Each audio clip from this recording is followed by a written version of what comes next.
ಮಹಾತ್ಮರ ಉಪದೇಶವನ್ನು ಮತ್ತು ಮಹಾತ್ಮರ ಜೀವನವನ್ನು ನಾವೆಲ್ಲರೂ ನೋಡ್ತಾ ಇದ್ದೀವಿ. ಅವರ ಬದುಕು ದಿವ್ಯವಾದದ್ದು. ಅವರ ಉಪದೇಶವು ದಿವ್ಯವಾದದ್ದು.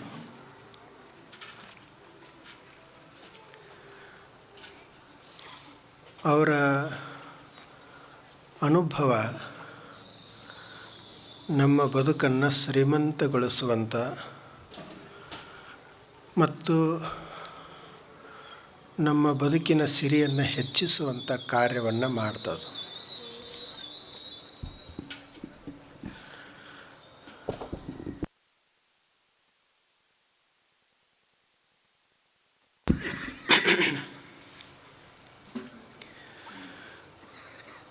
ಅವ್ರದ್ದು ಬಹಳ ದೊಡ್ಡ ಕಾರ್ಯ. ಈಗ ಹೇಗೆ ಒಬ್ಬ ಶಿಲ್ಪಕಾರ ಒಂದು ಕಲ್ಲಿನಲ್ಲಿ ಮೂರ್ತಿಯನ್ನು ಕೆತ್ತುತ್ತಾನೆ, ಈ ಕಾರ್ಯ ಭಾಳ ಸುಲಭ ಅದ. ಕಲ್ಲು ಹೊರಗಡೆ ಅದ, ಕಾಣ್ತದ. ಕಾಣುವಂಥ ಕಲ್ಲಿನಲ್ಲಿ ಶಿವನ ಮೂರ್ತಿಯನ್ನು ಆತ ಕೆತ್ತುತ್ತಾನೆ. ಆದರೆ ಗುರುವಿನ ಕಾರ್ಯ ಸ್ವಲ್ಪ ಕಠಿಣವಾದದ್ದು. ಈಗ ಶಿಷ್ಯನ ಹೃದಯ ಅದಲ್ಲ, ಅದು ಕಣ್ಣಿಗೆ ಕಾಣೋದಿಲ್ಲ. ಶಿಷ್ಯ ಅಷ್ಟೇ ಕಣ್ಣಿಗೆ ಕಾಣ್ತಾನೆ, ಶಿಷ್ಯನ ಹೃದಯ ಕಾಣೋದಿಲ್ಲ. ಅಂಥ ಕಾಣಲಾರದ ಹೃದಯದೊಳಗೆ ಶಿವನ ಮೂರ್ತಿಯನ್ನು ಕೆತ್ತುವಂಥ ಕೆಲಸ ಗುರು ಮಾಡ್ತಾನೆ. ಆ ಹೃದಯದಲ್ಲಿ ದೇವನನ್ನು ತುಂಬುತ್ತಾನೆ. ಹೃದಯದಲ್ಲಿ ಬೇರೆ ಇರುವಂಥ ಎಲ್ಲ ಅಂಶವನ್ನು ಆತ ಹೊರಗೆ ತೆಗಿತಾನೆ, ಅಲ್ಲಿ ದೇವನನ್ನು ತುಂಬುತ್ತಾನೆ. ಹೇಗೆ ಶಿಲ್ಪಕಾರ ಕಲ್ಲಿನೊಳಗೆ ದೇವನನ್ನು ತುಂಬುತ್ತಾನೆ, ಕಾಣುವ ಕಲ್ಲಿನಲ್ಲಿ ಶಿವನನ್ನು ಆತ ಮೂಡಿಸ್ತಾನೆ, ಹಾಗೆ ಗುರು ಕಾಣಲಾರದ ಹೃದಯದೊಳಗೆ ಶಿವನನ್ನು ಮೂಡಿಸ್ತಾನೆ. ಅದು ದೊಡ್ಡ ಕಾರ್ಯ. ಅದು ನಾವೆಲ್ಲ ಹೊರಗಡೆ ಚಿತ್ರ ಬಿಡಿಸ್ತೀವಿ, ಹೊರಗಡೆ ನಮ್ಮ ಕಣ್ಣಿಗೆ ಕಾಣ್ತದೆ.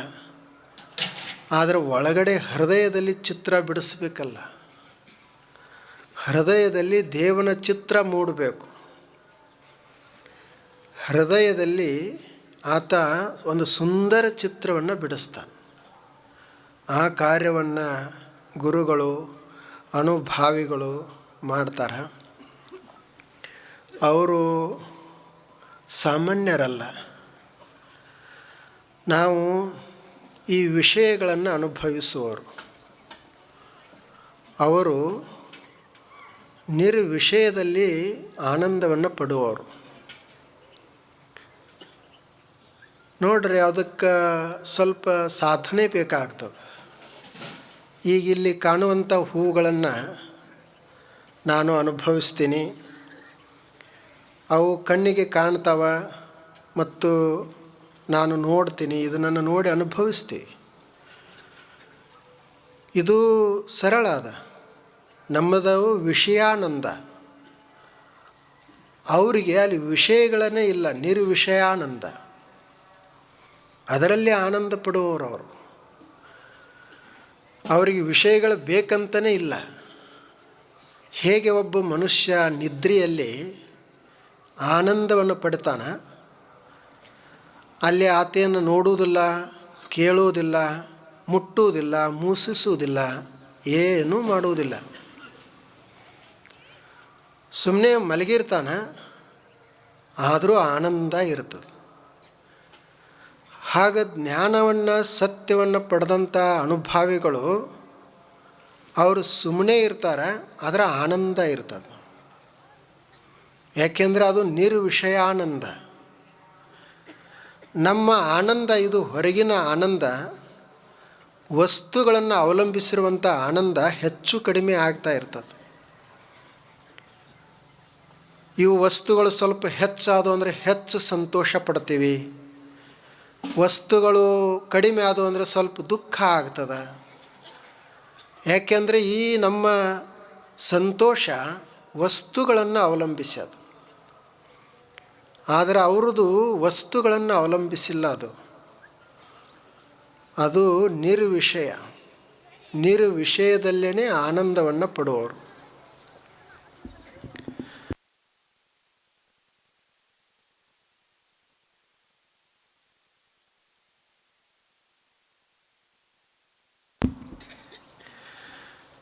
ಅಂಥ ಮಹಾತ್ಮರ ಅನುಭವವನ್ನು ನಾವು ನೋಡ್ತಾ ಇದ್ದೀವಿ, ಕೇಳ್ತಾ ಇದ್ದೀವಿ. ಬೇಕು ಮನುಷ್ಯನಿಗೆ ಇದು. ನಮ್ಮ ಅರಿವು ಎಷ್ಟು ಹೆಚ್ಚಾಗ್ತದೆ ಅಷ್ಟು ನಾವು ಆನಂದವನ್ನು ಪಡೀಲಿಕ್ಕೆ ಬರ್ತದೆ.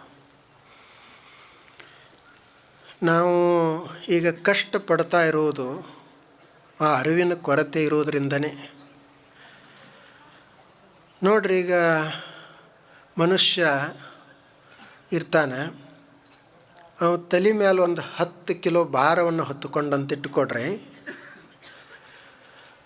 ಆ 10 ಕಿಲೋ ಭಾರ ಭಾಳ ಭಾರ ಆಯಿತು ಅಂತ ಅನ್ನಿಸ್ತದೆ ಅವನಿಗೆ. ಆದರೆ ತನ್ನ ಶರೀರನೇ 100 ಕಿಲೋ ಇರ್ತದೆ, ಅದು ಭಾರ ಅಂತ ಅನಿಸೋದೇ ಇಲ್ಲ. ಯಾಕೆ ಹೀಗಾಗ್ತದೆ? ಯಾಕೆ ಹೀಗಾಗ್ತೈತಿ ಅಂದರೆ, ನಾನು 10 ಕಿಲೋ ಮ್ಯಾಲೆ ಹೊತ್ತನಿ ಅಂತ ಅವನಿಗೆ ಅನ್ನಿಸ್ತದೆ. ಒಂದು ವೇಳೆ ಅದು ಆ ಶರೀರ ಜೋಡಿನೇ 10 ಕಿಲೋನು ಕೂಡ್ಕೊಂಡಿತ್ತಂದ್ರೆ ಅವನಿಗೆ ಹೊತ್ತನೆ ಅಂತ ಅನಿಸೋದೇ ಇಲ್ಲ. ಅದಕ್ಕೆ ಹೇಳ್ತಾರೆ ಏನು ಅಂದರೆ, ನಮಗೀಗ ಆಯುಷ್ಯ ಆಯಿತು, ಏನೇನೋ ನಾವು ತಿಳ್ಕೊಂಡಿವಿ, ಇವೆಲ್ಲ ಅದಾವಲ್ಲ, ಏಜ್ ಈಸ್ ಜಸ್ಟ್ ನಂಬರ್. ಆಯುಷ್ಯ ಅನ್ನೋದು ಬರೀ ಅದು ಸಂಖ್ಯೆ ಅಷ್ಟೇ. ಅದು ನಮಗೆ ಆಯುಷ್ಯನೇ ಇಲ್ಲ. Age is just number. ನಾವು ತಿಳ್ಕೊಂಡೇವೆ ಹಂಗೆ. ಹಾಗೇ ನಮಗೆ ದುಃಖ ಸುಖ ಅನ್ನೋದು ಇವೆಲ್ಲ ಹಾಗೇ ಇರೋದು. Name is just identity. ನಮ್ಮನ್ನು ಗುರುತು ಹಿಡಲಿಕ್ಕೆ ಒಂದು ಹೆಸರು ಅಷ್ಟೇ, ನಮಗೆ ಹೆಸರೇ ಇಲ್ಲ. ಹಾಗೆ ನಾವು ತಿಳ್ಕೊಂಡಿವೆಲ್ಲ, ಇದು ಸತ್ಯವನ್ನು ತಿಳ್ಕೊಳ್ಬೇಕು. ಆವಾಗ ಮನುಷ್ಯನಿಗೆ ಸ್ವಲ್ಪ ಆನಂದ ಸಿಗುವುದು. ಏನು ತಿಳ್ಕೊಳ್ಬೇಕು? ಈ ಜಗತ್ತಿನಲ್ಲಿ ನಾವು ಅದೀವಿ ಅಂದರೆ ಈ ಜಗತ್ತು ಹೇಗದ ಅಂತ ತಿಳ್ಕೊಳ್ಬೇಕು. ಇಲ್ಲಿ ನಾವು 100 ವರ್ಷಗಳ ಕಾಲ ಬದುಕುವರದೇವಿ. ಆದ್ದರಿಂದ ಈ ಜಗತ್ತಿನ ಸ್ವರೂಪ ಹೇಗದ ಮತ್ತು ನನ್ನ ಸ್ವರೂಪ ಹೇಗದ ಅಂತ ತಿಳ್ಕೊಂಡಿವಿ ಅಂತಂದ್ರೆ ಭಾಳ ಉಪಯುಕ್ತ ಆಗ್ತದೆ. ಜಗತ್ತು ಹೇಗದ ಅಂದ್ರೆ, ನಾವು ನಿನ್ನೆ ನೋಡ್ತಾ ಇದ್ದೀವಿ, ಇದು ಬದಲಾಗ್ತಾ ಇರ್ತದೆ. ಅದು ದೇಶದಿಂದ ದೇಶಕ್ಕೆ ಬದಲಾಗಬಹುದು, ಕಾಲದಿಂದ ಕಾಲಕ್ಕೆ ಬದಲಾಗಬಹುದು. ದೇಶದಿಂದ ದೇಶಕ್ಕಂದ್ರೆ ಈಗ ಭೂಮಿ ತಿರುಗ್ತಾ ಅದ ಅಲ್ಲ, ಈಗ ಸೂರ್ಯನ ಸುತ್ತ ಭೂಮಿ ತಿರುಗ್ತಾ ಅದ. ನಾವು ಮನೆಯಿಂದ ಇಲ್ಲಿಗೆ ಬಂದೀವಿ, ಅದು ಒಂದು ಪ್ರದೇಶ, ಇಲ್ಲಿ ಬಂದೀವಿ, ಮತ್ತು ಇಲ್ಲಿಂದ ಅಲ್ಲಿ ಹೋಗ್ತೀವಿ, ಇದು ಒಂದು ಚಲನೆ. ಆನಂತರಿನ ಕಾಲದ ಚಲನೆ ಅದ. ಹಾಗೆ ಆಯುಷ್ಯ ಆಗ್ತಾ ಅದ. 50 ವರ್ಷವೋ 60 ವರ್ಷವೋ 70 ವರ್ಷವೋ 100 ವರ್ಷವೋ ಹಾಗೆ ಆಯುಷ್ಯ ಆಗ್ತಾ ಅದ. ಇದು ಏನಿದು ಕಾಲದ ಚಲನೆ ಅದ, ದೇಶದ ಚಲನೆ ಅದ, ಇದು ನಿರಂತರವಾಗಿರುವುದನೇ. ನಾವು ಬೆಳವಣಿಗೆ ಬೇಕಂತಂದೀವಿ ಅಂದರೆ ಕಳ್ಕೊಳ್ಳೋದನ್ನು ಸ್ವಲ್ಪ ಇರಲೇಬೇಕಾಗ್ತದೆ. ನಮಗೆಲ್ಲರಿಗೂ ಹುಟ್ಟು ಬೇಕಂತ ಅನಿಸ್ತು ಅಂದ್ರೆ ಸಾವು ಇರುವುದೇ. ನಾವು ಪೂರ್ವ ಇದು ಅಂತಂದೀವಿ ಅಂದ್ರೆ ಪಶ್ಚಿಮ ಅದರ ಹಿಂದೆ ಇರ್ತದೆ. ನಮಗೆ ಸುಖ ಬೇಕು ಅಂದೀವಿ ಅಂದ್ರೆ ದುಃಖ ಇರುವುದೇ. ಶಾಂತಿ ಅಂದೀವಿ ಅಂದ್ರೆ ಅಶಾಂತಿ ಇರುವುದೇ. ಇವರು ಒಳ್ಳೆಯವರು ಅಂದೀವಿ ಅಂದರೆ ಕೆಟ್ಟವರು ಇರುವವರೇ. ಬರೀ ಪೂರ್ವ ಅಷ್ಟೇ ಐತಿ, ಪಶ್ಚಿಮನ ಇಲ್ಲ ಅಂದರೆ ಆ ಪೂರ್ವಕ್ಕೆ ಏನು ಅರ್ಥ ಇಲ್ಲ. ಅಶಾಂತಿನೇ ಇಲ್ಲ, ಬರೀ ಶಾಂತಿ ಅದ ಅಂತಂದ್ರೆ ಅದಕ್ಕೂ ಏನು ಅರ್ಥ ಇಲ್ಲ. ಸುಖ ಒಂದೇ ಅದ ಅಂತಂದು ಸುಖ ನಾವು ಯಾಕೆ ಅಂತೀವಿ ಅಂದರೆ ದುಃಖ ಅದ ಅಂತಲೇ ಸುಖ ಅದ ಅಂತ ಕರಿತೀವಿ. ಇದು ಹಗಲದ, ಹಗಲು ಯಾಕದ, ರಾತ್ರಿ ಅದ ಅಂತ ಹಗಲದ. ಹಾಗೆ ಜಗತ್ತಿನಾಗಿವು ಎಲ್ಲವೂ ಇರುವುದೇ. ನಾವೆಲ್ಲರೂ ಬೆಳಿಬೇಕಂತ ಬಯಸುವುದಿಲ್ಲೇನೋ. ಒಂದು ಸಣ್ಣ ಮಗು ಇತ್ತಂದ್ರೆ ಅದು ಹಂಗೆ ದಿನಕ್ಕೆ ತಕ್ಕಂಗೆ ಬೆಳ್ಕೋಂತ ಹೊಂಟಿತ್ತಂದ್ರೆ ಎಷ್ಟು ಸಂತೋಷ ಪಡ್ತೀವಿ. ಅದು ತೊಟ್ಲಾಗಿಂದ ಪಡಸಾಲಿಗೆ ಬರ್ತದೆ, ಪಡಸಾಲಿಂದ ಹೊರಗಡೆ ಹೋಗ್ತದೆ, ಅಂಗಳಕ್ಕೆ ಹೋಗ್ತದೆ, ಸಾಲಿಗೆ ಹೋಗ್ತದೆ, ಊರು ಬಿಟ್ಟು ಹೊರಗೆ ಹೋಗ್ತೈತಿ. ಹಾಗೆ ಒಂದು ದಿವಸ ಇವ್ರನ್ನ ಬಿಟ್ಟು ಹೊರದೇಶಕ್ಕೆ ಹೋಗ್ತದೆ. ಹೀಗೆ ಇರುವುದಂತ ಸಂತೋಷ. ಅದು ಎಂದು ಹುಟ್ಟ್ಯದ ಹಾಗೇ ಉಳಿಲಿಕ್ಕೆ ಶುರು ಆಯ್ತಂದ್ರೆ ಏನಂತಾರೆ, ಏನಾಯ್ತು ಇದಕ್ಕೆ ಅಂತಾರೆ. ಅದು ಬೆಳೀತಾ ಇರಬೇಕು, ಬದಲಾಗ್ತಾ ಇರಬೇಕು ಅಂತೆ ನಾವೆಲ್ಲರೂ ಬಯಸೋದು. ಹೊಲದಾಗ ಹೋಗಿ ಬಿತ್ತಿ ಬಂದೀವಿ ಅಂದರೆ ಬಿತ್ತಿದ್ದ ಹಾಗೆ ಇರುವುದಿಲ್ಲ, ಅದು ಮೊಳಕೆ ಹೊಡಿತದ, ಸಸಿ ಆಗ್ತದ, ಬೆಳೀತದ. ಆವಾಗನೇ ಅದು ಸಂತೋಷ ಕೊಡ್ತದೆ. ಹಾಗೇ ನಮ್ಮದು ಜೀವನ. ನಾವು ಇವತ್ತಿದ್ದಂಗನೇ ಹಿಂಗೆ ನಾಳೆ ಇರುವುದಿಲ್ಲ. ಬದಲಾವಣೆಯೇ ಬೇಕಂತೀವಿ, ಮತ್ತು ನಾವು ಬದಲಾಗಬಾರ್ದು ಅಂತೀವಿ. ಇದು ಹೆಂಗಿರಬೇಕು? ನಮ್ಮದು ಎಲ್ಲರದು ಏನು, ನಾ ಈಗ ಹೆಂಗದನಿ ಹಿಂಗೆ ಇರಬೇಕು. ಮತ್ತು ಹಿಂಗೆ ಇದ್ದೀವಿ ಅಂದರೆ ಮೊದಲು ನಾವು ಹಿಂಗೆ ಆಗ್ತಾನೆ ಇರಲಿಲ್ಲ. ಸಣ್ಣವರಿದ್ದಾಗ ಈಗ ಹಿಂಗೆ ಆಗ್ಬೇಕಂತ ಮಾಡಿದ್ವಿ, ಈಗ ಹಿಂಗದವಿ, ಮುಂದೆ ಮತ್ತೊಂದು ರೀತಿ ಆಗ್ತೀವಿ. ಇದನ್ನು ಎಲ್ಲವನ್ನು ಸ್ವೀಕರಿಸಬೇಕು, ಎಲ್ಲವನ್ನು ಸ್ವೀಕರಿಸಬೇಕು. ಇದು ಚಲನೆ ಇರುವುದನೇ, ಬದಲಾವಣೆ ಇರುವುದನೇ. ಇದನ್ನು ತಿಳ್ಕೊಳ್ಳೋದು ಇದು ಜಗತ್ತಿನ ಸ್ವರೂಪ. ಇನ್ನು ನಾ ಅಂತೇನು ಅದನ್ನೆಲ್ಲ, ನಾ ಇಲ್ಲಿ ಸುಮ್ಮನೆ ಅಷ್ಟೇ ಒಂದು ಸಣ್ಣ ಸಂಗತಿ. ದೇವರು ಭಾಳ ದೊಡ್ಡವ. ಜಗತ್ತಿದು ಬದಲಾಗ್ತಾ ಇರ್ತದ. ಇಂಥ ಜಗತ್ತಿನಲ್ಲಿ ಒಬ್ಬ ದೇವರಂತದಾನ, ಒಂದು ಸತ್ಯ ವಸ್ತು ಅಂತದ, ಅದು ಬದಲಾಗುವುದಿಲ್ಲ. ಮತ್ತು ಅದು ನಮ್ಮ ಎಲ್ಲರ ಒಡೆಯ, ಅದು ಎಲ್ಲವನ್ನು ಆಳುವುದು, ಅದು ಎಲ್ಲದರ ನಿಯಂತ್ರಣ ಅದು. ಈಗ ನನ್ನ ಶರೀರ ಅದ ಅಲ್ಲ, ಈ ಶರೀರದೊಳಗೆ ಯಾರು ಮಾಲಕ? ಏನು ಹೃದಯ ಮಾಲಕನೋ, ಮೆದುಳು ಮಾಲಕವೋ, ಯಾವುದು ಒಡೆಯ? ಒಳಗಡೆ ಜೀವಂತೇನು ಒಂದದ, ಅದೇ ಇದ್ರ ಮಾಲಕ. ಒಳಗಡೆ ಜೀವಿತ್ತಂದ್ರೆ ಈ ಕೈಕಾಲುಗಳಲ್ಲಿ ಚಲನೆ ಇರ್ತದೆ. ನಾನು ಮಾತನಾಡ್ತೀನಿ, ಆ ಬಳಿಕ ಯೋಚಿಸ್ತೀನಿ, ಪ್ರೀತಿಸ್ತೀನಿ. ಎಲ್ಲಿವರೆಗೆ? ಜೀವಿರುವವರೆಗೆ. ಆ ಜೀವ ಹೋಯ್ತು ಅಂದ್ರೆ ಕೈಗಳಿರ್ತಾವೆ, ಎತ್ತುವುದಿಲ್ಲ, ಏನೂ ಮಾಡುವುದಿಲ್ಲ. ಕಣ್ಣುಗಳಿರ್ತಾವೆ, ನೋಡುವುದಿಲ್ಲ. ನಾವು ಮೆದುಳು ಇರ್ತದ, ಆಲೋಚಿಸುವುದಿಲ್ಲ. ಅಂದರೆ ಇದರ ಒಡೆಯ ಮಾಲಕ ಯಾರಾದ? ಜೀವ. ಹೆಂಗೆ ಈ ಶರೀರದ ಮಾಲಕ ಜೀವದಾನ, ಅವನ ಕಣ್ಣಿಗೆ ಕಾಣುವುದಿಲ್ಲ. ನಮ್ಮ ಕಣ್ಣಿಗೆ, ಶರೀರ ಕಣ್ಣಿಗೆ ಕಾಣ್ತದೆ. ಹಾಗೆ ಈ ವಿಶ್ವದೊಳಗೂ ಒಂದು ಸತ್ಯ, ಅದಕ್ಕೆ ವಿಶ್ವ ಪ್ರಾಣ ಅಂತ ಕರೆಯೋದು. ಆ ಪ್ರಾಣನೇ ಈ ವಿಶ್ವದ ಮಾಲಕ, ನಾವು ಮಾಲಕರಲ್ಲ. ಆ ಪ್ರಾಣ ಶಕ್ತಿ ಎಲ್ಲರನ್ನ ನಿಯಂತ್ರಿಸ್ತಾ ಇರ್ತದೆ. ಅದು ಬಹಳ ಸಮರ್ಥ ಅದು. ನಾವು ಸುಮ್ಮನೆ ಅಂತೀವಿ, ನಾವು ಭಾರಿ, ನಾ ಭಾಳ ಸಶಕ್ತದನಿ ಅಂತ ಅನ್ನಿಸ್ತದೆ. ಆದರೆ ನಾವೇನಿಲ್ಲ. ಒಬ್ಬ ದೊಡ್ಡ ಮಹಾರಾಜ ಇದ್ದ. ಆತನ ವಯಸ್ಸು ಇನ್ನೂ ಸಣ್ಣದಿತ್ತು. ಆತನಿಗೆ ಒಬ್ಬ ಹೆಂಡತಿ ಇದ್ದಳು. ಆಕೆ ಮೇಲೆ ಆತನಿಗೆ ಬಹಳ ಪ್ರೀತಿ. ಆತ ರಾಜ ಇದ್ದ, ಸಾಕಷ್ಟು ಸಿರಿ ಸಂಪತ್ತ ಎಲ್ಲ ವೈಭವ ಇತ್ತು, ಹೆಂಡತಿಯನ್ನು ಪ್ರೀತಿಸುವಂಥವ.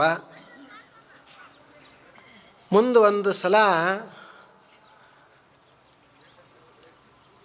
ಆಕಸ್ಮಿಕವಾಗಿಯೇ ಹೆಂಡತಿ ತೀರ್ಕೊಳ್ತಾಳೆ. ಆಕೆ ಪ್ರಾಣ ಹೋಯಿತು. ಆವಾಗ ಆತ ಬಹಳ ದುಃಖಿತನಾದ. ಏನೆಲ್ಲ ಪ್ರಯತ್ನ ಮಾಡಿ ಎಲ್ಲ ಉಳಿಸ್ಬೇಕಂತ ಯೋಚಿಸಿದ. ಸಂಪತ್ತಿತ್ತು, ಅದು ಈಗ ಎದಕ್ಕೂ ಉಪಯೋಗ ಇಲ್ಲ. ಮತ್ತು ಎಲ್ಲ ವಿದ್ವಾಂಸರಿದ್ದರು, ಅದು ಈಗ ಉಪಯೋಗಕ್ಕೆ ಬರ್ತಾ ಇಲ್ಲ. ಆತ ಯೋಚಿಸ್ತಾನೆ, ಮೊದಲು ನಾನೇ ಸಾಮ್ರಾಟ ಅಂತ ತಿಳ್ಕೊಂಡಿದ್ದೆ, ಜಗತ್ತನ್ನೆಲ್ಲ ಆಳುವವ ನಾನೇ ಅಂತ ತಿಳ್ಕೊಂಡಿದ್ದೆ. ಆದರೆ ನನಗೆ ಈಗ ಗೊತ್ತಾಯಿತು, ನಾನು ಸುಮ್ಮನೆ ಒಂದು 4 ಜನರಿಗೆ ಆಳುವಂಥ ರಾಜ ನಾನು. ನನ್ನ ಮಾತು ಯಾರು ಕೇಳ್ತಾರಂದರೆ ಒಂದು 4 ಜನ ಅಷ್ಟೇ ಕೇಳ್ತಾರೆ. ಇಲ್ಲೇನು ಈ ಜಗತ್ತಿನೊಳಗೆ ಎಲ್ಲರನ್ನ ಆಳುವ ಅಂದರೆ ಅವನು ದೇವರೊಬ್ಬನೇ. ನಮ್ಮ ಮಾತು ಯಾರು ಕೇಳ್ತಾರೆ? ನಾವು ಅಂತೀವಿ ಹೆಜ್ಜೆಗೊಂದು ಸಲ, ಪ್ರತಿ ಸಲ ನಾವು ಅಂತಿರ್ತೀವಿ ನಮ್ಮ ಮಾತು ಎಲ್ಲರೂ ಕೇಳಬೇಕು, ನಾ ಹೇಳ್ದಂಗೆ ಕೇಳಬೇಕು ಅಂತ. ಯಾರು ಕೇಳ್ತಾರೆ ನಾವು ಹೇಳ್ದಂಗೆ? ಏನು ನಮ್ಮ ಹೃದಯ ನಾವು ಹೇಳ್ದಂಗೆ ಕೇಳ್ತದನೋ? ನಮ್ಮ ಜಠರ ನಾವು ಹೇಳ್ದಂಗೆ ಕೇಳ್ತದನೋ? ನಾವು ಉಂಡಿವಿ, ಜಠರಕ್ಕೆ ಹೇಳಿದ್ವಿ ಈಗ ಪಚನ ಮಾಡಬೇಡ ಅಂತ, ಅದು ಕೇಳ್ತದ ನಮ್ಮ ಮಾತು? ಕೇಳೋದಿಲ್ಲ. ತಲೆ ನೂಸಾಕ ಹತ್ತಿರ್ತದ, ತಲೆಗೆ ನಾವು ಹೇಳಿದ್ವಿ ತಲೆ ನೂಸಾಕ ಹೋಗಬೇಡ ಈಗ ಅಂತ, ತಲೆ ಕೇಳ್ತದ? ಯಾರು ಕೇಳ್ತಾರೆ? ನಾವು ಮಾಲಕರಂತ ನಾವು ತಿಳ್ಕೊಂಡೇವಿ. ನಾವೇ ಯಾರ ಕೈಯಾಗನೋ ಯಾರ ನಿಯಂತ್ರಣದೊಳಗೆ ನಾವು ಅದೇವಿ. ಆದ್ದರಿಂದ ಒಂದು ಏನು ತಿಳ್ಕೊಳ್ಬೇಕು ಅಂದರೆ, ಈ ಜಗತ್ತು ಇದು ಬದಲಾಗ್ತಾ ಇರ್ತದೆ, ಮತ್ತು ನಾನು ಇಲ್ಲಿ ಒಂದು ವಸ್ತು ಸುಮ್ಮನೆ ಸಾಮಾನ್ಯ ಮನುಷ್ಯ, ಎಲ್ಲನೂ ಒಂದು ದೈವಿ ಶಕ್ತಿ, ದೇವನ ಶಕ್ತಿ, ಅದರ ನಿಯಂತ್ರಣದಲ್ಲಿ ಈ ಜಗತ್ತೆಲ್ಲ ನಡೆದದ ಅಂತ ಇಟ್ಕೊಂಡಿವಿ ಅಂದ್ರೆ ಭಾಳ ಹಗರಿರ್ತದೆ. ಮತ್ತು ಆ ದೇವರು ಅಂತಂದ್ರೆ ಈಗೇನು ನಾವು ಕಲ್ಪನಾ ಮಾಡ್ಕೊಂಡಿವಿ, ಈ ದೇವರು ಒಂದು ಕಡೆ ಇರಲಿದು. ನಮ್ಮ ದೇವರುಗಳು ಹೇಗದಾವೆ, ಈಗಿನ ದೇವರುಗಳು ಇವು ಮಾನವೀಯ ದೇವರುಗಳು, ನಾವು ಮಾಡಿಕೊಂಡಿರುವಂಥ ದೇವರುಗಳು.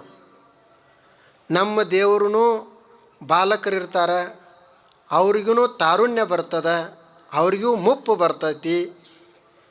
ಈಗ ಚಳಿಗಾಲದಾಗ ಅವ್ರಿಗೂ ತಂಡಿ ಹತ್ತದಂತ ಬೇರೆ ಬೇರೆ ಬಟ್ಟೆ ಹಾಕ್ತೀವಿ ದೇವರುಗಳಿಗೆ. ಯಾಕೆ ಅಂತಂದರೆ ನಾವು ಮಾಡಿಕೊಂಡಿದ್ದು. ದೇವರಂದ್ರೆ ಅವ ಒಬ್ಬನೇ ಎಲ್ಲರಿಗೂ, ಸತ್ಯ ದೇವ. ಧರ್ಮ ಅಂದರೆ ಎಲ್ಲರಿಗೂ ಒಂದೇ, ಸತ್ಯ ಧರ್ಮ. ನೂರಾರು ಧರ್ಮಗಳಿರ್ಬೋದು ಜಗತ್ತಿನೊಳಗೆ, ಅವೆಲ್ಲ ನಾವು ಮಾಡಿಕೊಂಡಿರುವುದು. ಆದರೆ ಇರುವುದು ಮಾತ್ರ ಸತ್ಯ ಧರ್ಮ ಒಂದೇ. ನೂರಾರು ಸಾವಿರಾರು ದೇವರುಗಳಿರಬಹುದು, ಅವೆಲ್ಲ ನಾವು ಮಾಡಿಕೊಂಡದ್ದು. ಇರುವುದು ಮಾತ್ರ ಒಂದೇ ಸತ್ಯ ದೇವ. ನೂರಾರು ಆಚರಣೆ ಸಾಧನಾ ಪದ್ಧತಿಗಳಿರಬಹುದು, ಆದರೆ ಇರುವುದೊಂದೇ ಸತ್ಯ ದರ್ಶನ. ಈಗಿದು ಬೆಳಕದಲ್ಲ, ಬೆಳಕ ಇದು ಹುಟ್ಟಿತು, ಬೆಳಕು ಸತ್ತಿತು ಅಂತ ಯಾರು ಹೇಳ್ತಾರೇನು? ಈ ಬೆಳಕು ನಮ್ಮದು, ಈ ಬೆಳಕು ಅವ್ರದ್ದು ಅಂತ ಯಾರು ಹೇಳ್ತಾರೇನು? ಈ ಬೆಳಕ ಕಾಣ್ತದ, ಈ ಬೆಳಕ ಬೇಡ್ತದ ಅಂತ ಯಾರು ಹೇಳ್ತಾರೇನು? ಈ ಬೆಳಕು ಹೆಂಗದಲ್ಲ ಹಂಗೆ ದೇವರಿರುವುದು. ದೇವರು ಅವ ಎಲ್ಲರಿಗೂ ಬೇಕು, ಎಲ್ಲ ಕಡೆ ಇರುವವ. ಅವ ಕಾಡೋದಿಲ್ಲ ಸತ್ಯ ದೇವರು. ನಮ್ಮ ಮಾನವೀಯ ದೇವರೇನಿರ್ತಾನಲ್ಲ ಅವ ಕಾಡ್ತಾನೆ. ಅವ ಯಾರಿಗೆ ಕಾಡ್ತಾನೆ? ಯಾರು ಕಾಡ್ತಾರಲ್ಲ ಅವ್ರಿಗೆ ಕಾಡ್ತಾನೆ. ಸುಮ್ಮಿದ್ದವ್ರಿಗೆ ಕಾಡುವುದಿಲ್ಲ. ಆ ದೇವರು ಬೇಡ್ತಾನೆ. ಯಾರಿಗೆ ಬೇಡ್ತಾನೆ? ಯಾರು ಇನ್ನೊಬ್ಬರ ಕಡೆಯಿಂದ ತೋತಾರ ಅವ್ರಿಗೆ ಬೇಡ್ತಾನೆ. ಈಗ ನಾವು ಅದೇವಿ, ನಮಗೆ ಕಾಡುವುದಿಲ್ಲ, ಬೇಡುವುದಿಲ್ಲ. ನಾವು ಯಾಕೆ ಯಾರಿಗೂ ಬೇಡುವುದಿಲ್ಲ, ಕಾಡುವುದಿಲ್ಲ ಅಂತ ಅವು ನಮಗೂ ಕಾಡುವುದಿಲ್ಲ. ನಮಗೆ ಯಾಕೆ ಬೇಡಕ್ಕೆ ಹೋಗ್ತಾನೆ ನಾವು? ಮತ್ತು ಇಲ್ಲಿಯ ದೇವರುಗಳೇ ನಮಗೆ ಬೇಡುವುದಲ್ಲ. ಅಮೇರಿಕಾದ ದೇವ್ರು ಬಂದು ನಮಗೆ ಕೇಳ್ತಾನ? ಇಲ್ಲ. ಅಥವಾ ಇಲ್ಲಿಯ ದೇವ್ರು ಹೋಗಿ ಅಮೇರಿಕಾದವ್ರಿಗೆ ಕೇಳ್ತಾರ? ಕೇಳಂಗಿಲ್ಲ. ದೇವ್ರು ಅವರು ಹಂಚ್ಕೊಂಡಾರ, ಈ ಏರಿಯಾ ನಂಬುದು, ಈ ಏರಿಯಾದಾಗ ಯಾರ್ಯಾರು ಹೆಂಗೆ ಅದಾರ, ನೀನೇ ಅವ್ರಿಗೆ ಕಾಡೋದು, ನೀನೇ ಅವ್ರಿಗೆ ಬೇಡೋದು. ಅವ್ರು ಹಂಚ್ಕೊಂಡಾರ. ಇವು ಬೇಕೇ, ಇದನ್ನು ಇಟ್ಕೊಳ್ಳೋದೇನೆ. ಅವರು ನಮ್ಮನ್ನು ಸರಿ ದಾರಿಗೆ ತರ್ತಿರ್ತಾರೆ ಇಲ್ಲಿಯ ದೇವರುಗಳು. ಆದರೆ ನಿಜವಾದ ಸತ್ಯ ದೇವರು ಅದು ಈ ಜಗತ್ತಿನ ಆಧಾರ. ಅದು ಇರದಿದ್ದರೆ ನಾವೆಲ್ಲಿರ್ತಿದ್ವಿ? ದೇವರು ಇಲ್ಲ ಅಂತ ಹೇಳಿದ್ವಿ ಅಂದರೆ ನಾ ಇಲ್ಲ ಅಂತದ್ರ ಅರ್ಥ. ಜಗತ್ತು ಇಲ್ಲ ಅಂತದ್ರ ಅರ್ಥ. ಸತ್ಯ ಇಲ್ಲ ಅಂತ ಹೇಳಿದೀವಿ ಅಂದ್ರೆ ನಾನೇ ಇಲ್ಲ ಅಂತದ್ರ ಅರ್ಥ. ಹೇಳುವವ ಯಾರೋ? ಹೇಳೋವನ ಅದನ್ನ. ಈಗ ಹೇಳುವವ ನಾ ಅದನೆಂದ್ರೆ ಸತ್ಯ ಇರಲೇಬೇಕಲ್ಲ. ನಾ ಅದನೆಂದ್ರೆ ಜಗತ್ತಿರಬೇಕು, ಜಗತ್ತದ ಅಂದ್ರೆ ಸತ್ಯ ಇರಲೇಬೇಕು. ಈ ಜಗತ್ತನ್ನೆಲ್ಲ ನಿಯಂತ್ರಿಸುವಂಥ ಒಂದು ಶಕ್ತಿ ಇರಲೇಬೇಕು. ಅದು ದೇವರು, ಅದು ಸತ್ಯ, ಅದು ಎಲ್ಲವನ್ನು ನಿಯಂತ್ರಿಸ್ತಾ ಅದು. ಅದನ್ನು ಮನುಷ್ಯ ತಿಳ್ಕೊಳ್ಬೇಕು. ಆವಾಗ ಒಂದಿಷ್ಟು ಸಮಾಧಾನ ಆಗ್ತದೆ. ಇಲ್ಲಾಂದರೆ ಸಣ್ಣ ಪುಟ್ಟ ಸಂಗತಿಗಳಿಗೆ ಬಹಳಷ್ಟು ತ್ರಾಸು ಮಾಡ್ಕೊಳ್ತಾನೆ, ದುಃಖ ಪಡ್ತಾನೆ. ಮಹಾಭಾರತದಲ್ಲಿ ಸಂಜಯ್ ಅಂತ ಒಬ್ಬಿದ್ದಲ್ಲ, ಆ ಸಂಜಯನ ಮಗ ತೀರ್ಕೊಂಡ, ಅವನಿಗೆ ಭಾಳ ದುಃಖ ಆಯಿತು. ಆ ಸಂಜಯನಿಗೆ ಸಮಾಧಾನ ಮಾಡಲಿಕ್ಕೆ ನಾರದ ಬಂದರು. ಅವರು ನಾರದರು ಸಂಜಯನಿಗೆ ಹೇಳ್ತಾರೆ, ನೀನೇನು ಒಬ್ಬನೇ ಕಳ್ಕೊಂಡೇನು ಮಗನನ್ನು, ನಾವೊಂದು ಕತೆ ಹೇಳ್ತೀನಿ ಕೇಳು ಅಂತ ಹೇಳಿ ಒಬ್ಬರದ್ದು ಕಥೆಯನ್ನು ಹೇಳ್ತಾರೆ. ಅದು ಮಹಾಭಾರತದ ಅನುಶಾಸನ ಪರ್ವದಲ್ಲಿ ಬರ್ತದೆ. ಶಶಿಬಿಂದು ಅಂಥೇಳಿ ಒಬ್ಬ ರಾಜ ಇದ್ದ. ಆತ ಸಾಮ್ರಾಟನಿದ್ದ, ಸಾಮಾನ್ಯ ರಾಜ ಇರಲಿಲ್ಲವ. ನೋಡ್ರಿ ಕತೆ ಹೆಂಗೆ ಬರ್ದಾರ ಮಹಾಭಾರತದಲ್ಲಿ. ಅವನಿಗೆ ಹೆಂಡ್ರಿದ್ರಂತ. ಎಷ್ಟು ಜನ? ಒಬ್ಬರು ಇಬ್ಬರು 100 ಜನ ಅಲ್ಲ, 1,00,000 ಜನ ಇದ್ರಂತ. ಎಷ್ಟು ಜನ ಹೆಂಡ್ರು? 1,00,000 ಜನ ಹೆಂಡ್ರು. ಅದಕ್ಕೆ ಅವ್ರಿಗೆ ವ್ಯಾಸ ಮಹರ್ಷಿಗಳಿಗೆ ಇದನ್ನೆಲ್ಲ ಕಲ್ಪನಾ ಮಾಡೋ ಸಾಮರ್ಥ್ಯ ಇತ್ತು ಅವರಿಗೆ. ಮಕ್ಕಳು ಎಷ್ಟು ಜನ ಇದ್ರಂತ? 1,00,00,000 ಜನ ಮಕ್ಕಳಿದ್ರಂತ. ಎಲ್ಲರೂ ಭಾಳ ಸುಖವಾಗಿಯೇ ಇದ್ದರು ಮತ್ತು ಎಲ್ಲ ಮಕ್ಕಳು ಅಷ್ಟೇ ಪರಾಕ್ರಮಿಗಳು. ಆತ ಮುಂದೆ ರಾಜ ಒಂದು ಅಶ್ವಮೇಧ ಯಾಗವನ್ನು ಮಾಡಿದ. ಆತ ದಾನಿನೂ ಇದ್ದ. ಎಲ್ಲ ಯಜ್ಞ ಮಾಡಿಸೋಂಥವ್ರನ್ನ ಕರೆಸಿ ಅವರಿಗೆಲ್ಲ ದಾನ ಕೊಟ್ಟಂತ. ಏನೇನು ದಾನ ಕೊಟ್ಟ ಅಂತ ಬರೆದಾರ ಅವರು.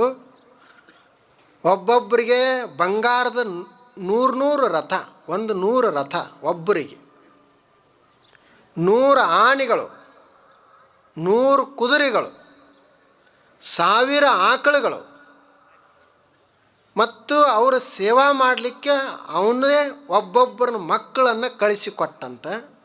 ಅಂಥ ರಾಜ ಅವ ಶಶಬಿಂದು. ಅವನು ಸಹಿತ ಹಾದ, ಅವನ ಮಕ್ಕಳು ಹಾದರು.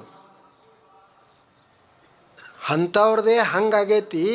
ನಿನ್ನ ಮಗ ಒಬ್ಬ ತೀರ್ಕೊಂಡ್ರೆ ಯಾಕೆ ಅಷ್ಟು ದುಃಖ ಮಾಡ್ಕೊಳಕತ್ತಿದಿ ಅಂತ ಹೇಳಿ ಆ ನಾರದ ಈ ಸಂಜಯನಿಗೆ ಹೇಳ್ತಾ ಇದ್ದ. ನೋಡ್ರಿ ಅದು ಹೇಗಿರಬೇಕು. ಇದರ ಅರ್ಥ ನಾವು ತೀರ್ಕೊಂಡಾಗ ದುಃಖ ಪಡಬಾರ್ದು ಅಂತಲ್ಲ, ದುಃಖ ಪಡೋಣ. ಆದರೆ ಇದು ಗೊತ್ತಿರಬೇಕು. ಅವ್ರೀಗ ಮುಂದೆ ಹೋಗ್ಯಾರ, ನಾವು ಹಿಂದಿಂದ ಹೋಗ್ತೀವಿ, ನಾವು ಹೋಗವ್ರೆ ಅದೀವಿ. ಇಲ್ಲಿ ಯಾರೂ ಖಾಯಮಿಲ್ಲ. ನಾವು ಹುಟ್ಟು ಬಯಸೇವಿ ಅಂತಂದ್ರೆ ಸಾವೂ ಒಪ್ಪಿಕೊಳ್ಳಲೇಬೇಕು. ನಾವೀಗ ಮ್ಯಾಲೆ ಏರೇವಿ ಅಂದರೆ ಇಳಿಲೇಬೇಕು. ಎಲ್ಲ ಒಂದು ಸಲ ಈ ಶರೀರ ಎಲ್ಲ ತುಂಬಿಕೊಳ್ತದೆ, ಒಂದು ಸಲ ಖಾಲಿ ಆಗ್ತದೆ. ಯಾಕಿದ್ರೆ ನಿನಗೆ ದುರಭಿಮಾನ ಅಂತ. ತುಂಬಿದಾಗೂ ಚೆಂದಾಗಿರು, ಖಾಲಿ ಇದ್ದಾಗೂ ಅಷ್ಟೇ ನಕ್ಕೊಂತಿರು. ಅರ್ಜುನ ಕೃಷ್ಣನಿಗೆ ಒಂದು ಪ್ರಶ್ನೆಯನ್ನು ಕೇಳ್ತಾನೆ. ಯುದ್ಧ ಮಾಡಬೇಕಾಗಿತ್ತು. ಆ ಸಮಯಕ್ಕೆ ಅರ್ಜುನನಿಗೆ ಒಂದು ಮನಸ್ಸಿನಲ್ಲಿ ಸಂಶಯ ಬರ್ತದೆ. ನಾನು ಇಷ್ಟು ಜನ ಎಲ್ಲ ನಮ್ಮ ಅಣ್ಣತಮ್ಮರದಾರ, ಬಂಧುಗಳದಾರ, ಗುರುಗಳದಾರ, ಇವ್ರನ್ನೆಲ್ಲ ಹತ್ಯೆ ಮಾಡಿದ್ರೆ ನನಗೆ ಪಾಪ ಬರ್ತೈತಿ. ಆ ಪಾಪದಿಂದ ನಾ ಮುಕ್ತರಾಗೋದು ನನ್ನಿಂದ ಸಾಧ್ಯ ಇಲ್ಲ. ಆದ್ದರಿಂದ ಯುದ್ಧ ಒಲ್ಲೆ ಅಂತ ಕೂಡ್ತಾನೆ. ಆವಾಗ ಕೃಷ್ಣ ಅವನಿಗೆ ಹೇಳ್ತಾನೆ, ನಿನಗೆ ಪಾಪ ಬರಲಾರ್ದಂಗೆ ಒಂದು ಉಪಾಯವನ್ನು ಹೇಳ್ತೀನಿ, ಅದನ್ನು ನೀ ಮಾಡಿದಂದ್ರೆ ನಿನಗೆ ಪಾಪ ಬರೋದಿಲ್ಲ. ಅವನಿಗೆ ಅರ್ಜುನನಿಗೆ ಕುತೂಹಲ, ಏನಿದು ಉಪಾಯ ಅಂತ. ಯುದ್ಧ ಮಾಡಿದರೂ ಪಾಪ ಬರಬಾರದು, ಜಗಳ ಮಾಡಿದರೂ ಪಾಪ ಬರಬಾರದು, ಏನಿದು ಉಪಾಯ? ಆವಾಗ ಒಂದು ಶ್ಲೋಕವನ್ನು ಹೇಳ್ತಾನೆ. ಏನು ಅಂದ್ರೆ, ಸುಖ ದುಃಖೇ ಸಮೇ ಕೃತ್ವ ಲಾಭ ಲಾಭೌ ಜಯಾಜಯೌ ತತೋ ಯುದ್ಧಾಯ ಯುಜ್ಯಸ್ವ ನೈವಂ ಪಾಪಮವಾಪ್ಸ್ಯಸಿ. ನೀವು ಒಂದು ಕೆಲಸ ಮಾಡು, ಪಾಪ ನಿನಗೆ ಅಂಟಬಾರ್ದಾಗಿತ್ತಂದ್ರೆ ಒಂದು ಕೆಲಸ ಮಾಡು. ಸುಖ ದುಃಖ ಎರಡೂ ಒಂದು ಅಂತ ತಿಳ್ಕೊ. ಲಾಭ ಹಾನಿ ಎರಡೂ ಒಂದೇ ಅಂತ ಇಟ್ಕೋ. ಜಯ ಮತ್ತು ಅಪಜಯ ಎರಡೂ ಒಂದು ಅಂತ ಇಟ್ಕೋ. ಹೀಗೆ ಒಂದು ವೇಳೆ ನೀ ಸಮೀಕೃತ್ವ ಎರಡೂವನ್ನು ಒಂದು ಮಾಡಿ ಯುದ್ಧ ಮಾಡಿದಿ ಅಂದ್ರೆ ನಿನಗೆ ಪಾಪ ಬರುವುದಿಲ್ಲ ಅಂತಂದ. ಅವಂದ ಈಗ ಹೊಡೆಯುವುದನ್ನೇ ಪಾಪ ಅದ. ನೀ ಸುಖ ಬರಬಾರ್ದು, ದುಃಖ ಸುಖ ಎರಡೂ ಒಂದೇ, ಜಯ ಅಪಜಯ ಎರಡೂ ಒಂದೇ ಅಂತ ಹೊಡೆದ್ರೆ ಹೆಂಗಿದು ಅಂತ ಅವನ ಆಲೋಚನೆ. ಪಾಪ ಅಂದರೆ ಏನು? ದುಃಖ. ಈಗ ದುಃಖ ಇತ್ತಂದ್ರೆ ಅವಾಗ ಏನಂತೀವಿ? ಮನುಷ್ಯ ನೋಡ್ಪ ಇವನಿಗೆ ಪಾಪ ಹೆಂಗೈತಿ, ಪಾಪ ಪಾಪ ಅಂತೀವಿ. ಪಾಪ ಅಂದ್ರೇನು? ದುಃಖ. ಈಗ ಮನುಷ್ಯ ಕೆಟ್ಟ ಕೆಲಸ ಯಾಕೆ ಮಾಡ್ತಾನೆ? ಈಗ ನಾನು ನಿಮ್ಮಿಂದ ಏನರ ನಾನು ಪಡೆದುಕೊಳ್ಬೇಕು ಅಂತ, ಕಸಿದುಕೊಳ್ಬೇಕಂತ ಯಾಕೆ ಅನ್ನಿಸ್ತದಂದ್ರೆ, ಈಗ ನನ್ನ ಹತ್ತಿರ ಇರುವುದು ಕಡಿಮೆ ಅದ, ಅದು ದುಃಖ ಕೊಡಾಕತ್ತೈತಿ, ಹೆಚ್ಚಿಗೆ ಬೇಕಂತ ಬಯಸ್ತಾನೆ, ಅದೇ ಪಾಪ. ಜಯ ಮತ್ತು ಅಪಜಯ, ಲಾಭ ಹಾನಿ ಇದ್ದದ್ದು ನಮಗೀಗ ಹಾನಿ ಅದ, ಲಾಭ ಮಾಡ್ಕೊಳ್ಬೇಕಂತ ಇನ್ನೊಬ್ಬರಿಂದ ತೆಗೆದುಕೊಳ್ತೀವಿ.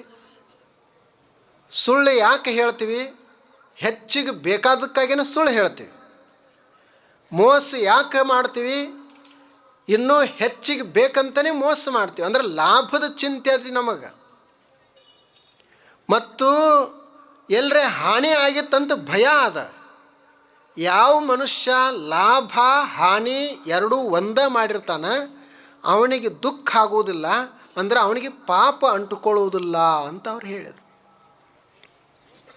ಹಾಗೆ ನಾವು ಈ ಪ್ರಪಂಚದೊಳಗೆ ಇರುವಾಗ ಸುಖ ದುಃಖ, ಲಾಭ ಹಾನಿ, ಜಯ ಮತ್ತು ಅಪಜಯ ಇವು ಎರಡನ್ನೂ ಸಮ ಮಾಡಿ ಅವರು ತಥೋ ಯುದ್ಧಾಯ ಯುಜ್ಯಸ್ವ, ನೀನು ಯುದ್ಧ ಮಾಡು ಅಂತ ಹೇಳಿದ್ದಾರೆ.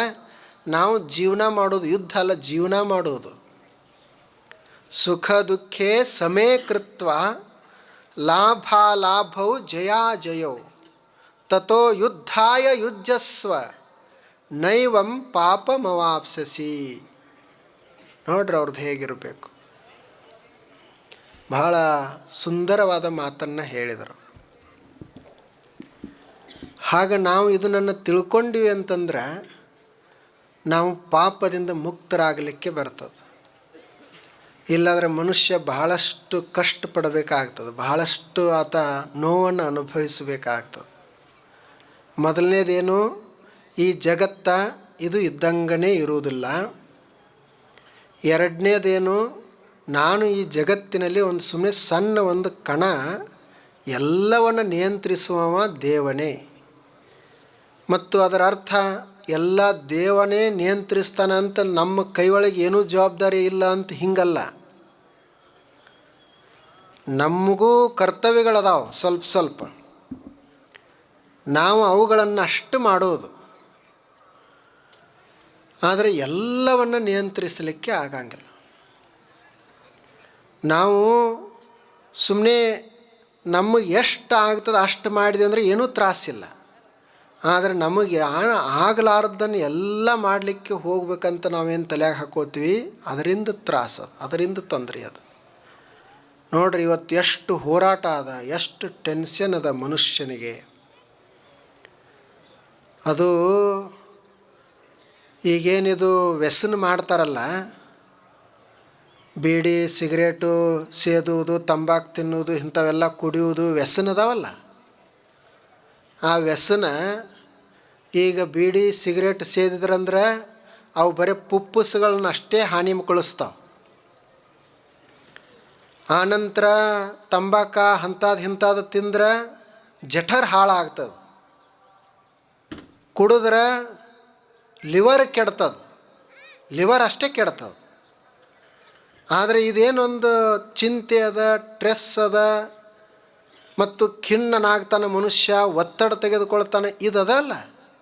ಇದು ತಲೆಯಾಗ ತುಂಬಿತಂದ್ರೆ ಲಿವರು ಹಾಳಾಗ್ತದೆ, ಜಠರ ಮೇಲೂ ಪರಿಣಾಮ ಬೀರ್ತದೆ, ಕರುಳುಗಳ ಮೇಲೂ ಪರಿಣಾಮ ಬೀರ್ತದೆ. ಇದು ದೊಡ್ಡ ವ್ಯಸನಿದು ಚಿಂತೆ. ಅವು ಇನ್ನೂ ಚಲೋ ವ್ಯಸನವು, ಅವ್ರು ತಿಂದವ್ರು ಅಷ್ಟೇ ಹೋಗ್ತಾರೆ. ಇವ ಚಿಂತೆ ಮಾಡ್ಕೊತ ಮನ್ಯಾಗಿದ್ದ ಅಂದ್ರೆ ಅದ್ರದ್ದು ಪರಿಣಾಮ ಹೆಂಡತಿ ಮೇಲೆ, ಅದ್ರ ಪರಿಣಾಮ ಮಕ್ಕಳ ಮೇಲೆ, ಅದ್ರ ಪರಿಣಾಮ ನೆರೆ ಹೊರೆಯವ್ರ ಮೇಲೆ, ಸುತ್ತಮುತ್ತಲು ಇದ್ದವ್ರ ಮೇಲೆ, ಎಲ್ಲರ ಮೇಲೂ ಆಗ್ತದೆ.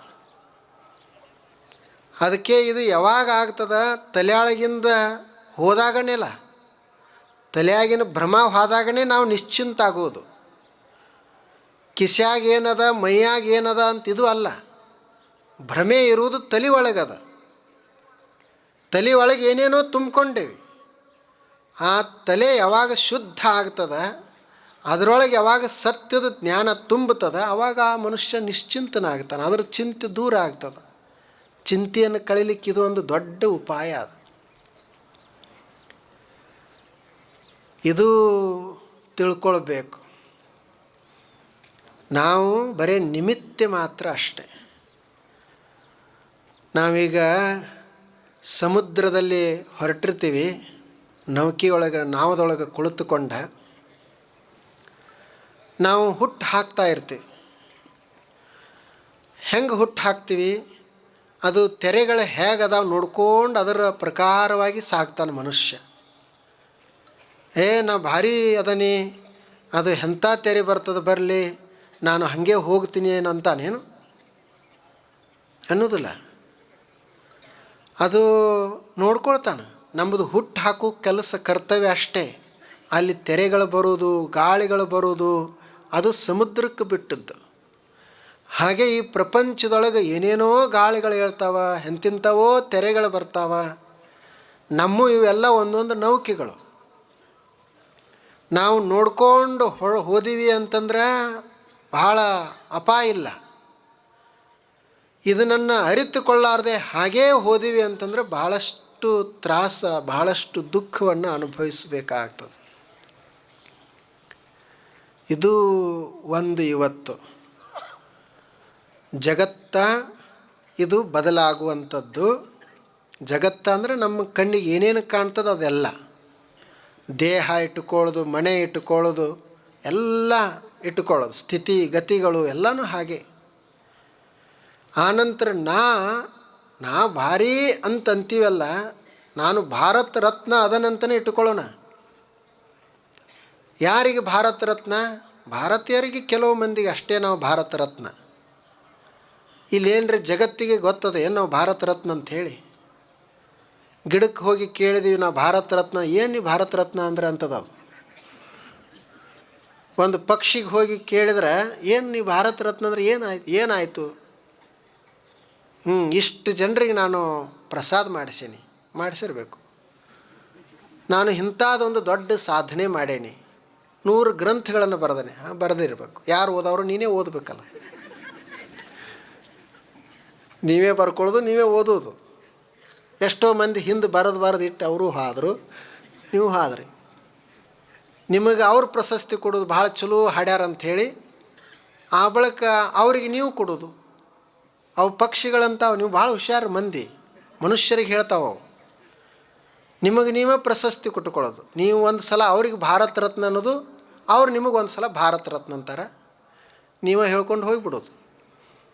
ಇದು ಜಗತ್ತ ಅದ. ಇದು ಎಂಥ ಭೂಮಂಡಲ ಅದ. ಇಂಥವು ಎಷ್ಟೋ ಅಸಂಖ್ಯ ಭೂಮಂಡಲಗಳು ಇರ್ಬೋದು ಅಂತ ಹೇಳ್ತಾರೆ. ಇಂಥಲ್ಲಿ ನಾವು ಯಾರು? ನಾವು ಈ ನಿಸರ್ಗದ ಒಂದು ಸಣ್ಣ ಒಂದು ಕಣ ಇದ್ದೀವಿ. ಅದರ ನಿಯಂತ್ರಣದಲ್ಲಿ ಇರುವಂಥವರು ಇರೋ ತನಕ ಸಂತೋಷದಿಂದ ಇರೋದು, ಸಮಾಧಾನದಿಂದ ಇರೋದು. ಭಾಳ ಯಾರೇ ಅಂತಿರ್ತಾರೆ, ನೀ ಏನು ಸಾಧನೆ ಮಾಡಿದಪ್ಪ? ಏನಿಲ್ಲ, ನಾವು ಏನೂ ಸಾಧನೆ ಮಾಡೋಕ್ಕೆ ನಮಗೆ ಆಗಲಿಲ್ಲ. ನೀವೇನು ಮಾಡಿದ್ರಿ? ನಾವು ಇಂಥದ್ದು ಮಾಡಿ ಭಾಳ ಚಲೋ ಆಯ್ತು, ಭಾಳ ಸಂತೋಷ ಆಯ್ತು ನಮಗೆ. ಅವ್ರದ್ದು ನೋಡೋದು, ಕೇಳೋದು, ಸಂತೋಷ ಪಡೋದು, ನಾವು ಆನಂದದಿಂದ ಇರೋದು. ಇದು ಬಂತು ಅಂದ್ರೆ ನಮ್ಮ ಮನೆಗಳೆಲ್ಲ ಆನಂದದ ತಾಣಗಳಾಗ್ತವೆ. ಆ ಮನೆಯಲ್ಲಿ ಸಂತೋಷ ಯಾವಾಗಲೂ ತುಂಬ್ತದೆ. ಅಲ್ಲಿ ತ್ರಾಸ, ಕಾಡೋದು, ಬೇಡೋದು, ಮಾಟ ಮಂತ್ರ ಅವೆಲ್ಲ ಯಾರಿಗೆ? ಮನುಷ್ಯರಿಗೇ. ಅದು ನೆನಪಿಟ್ಕೊಳ್ಬೇಕು. ಇದೇ ಹೇಳೇನಲ್ಲ, ದೇವರು ಯಾರಿಗೆ ಕಾಡ್ತಾನೆ? ಕಾಡೋರಿಗೆ ಕಾಡ್ತಾನೆ. ದೇವರು ಯಾರಿಗೆ ಬೇಡ್ತಾನೆ? ಬೇಡವ್ರಿಗೆ ಬೇಡ್ತಾನೆ. ಯಾರು ಇದ್ದವ್ರ ಹತ್ತಿರನೇ ಬೇಡಬೇಕಲ್ಲ. ಯಾರ್ಯಾರು ಭಿಕ್ಷುಕರಿಗೆ ಹೋಗಿ ಕೇಳ್ತಾರೆ ಏನೇನ್ರಿ ಕೊಡು ಅಂಥೇಳಿ, ಅವನೇ ಭಿಕ್ಷುಕ ಅದನ್ನು, ಅವನಿಗೇನು ಕೇಳ್ತಾರೆ?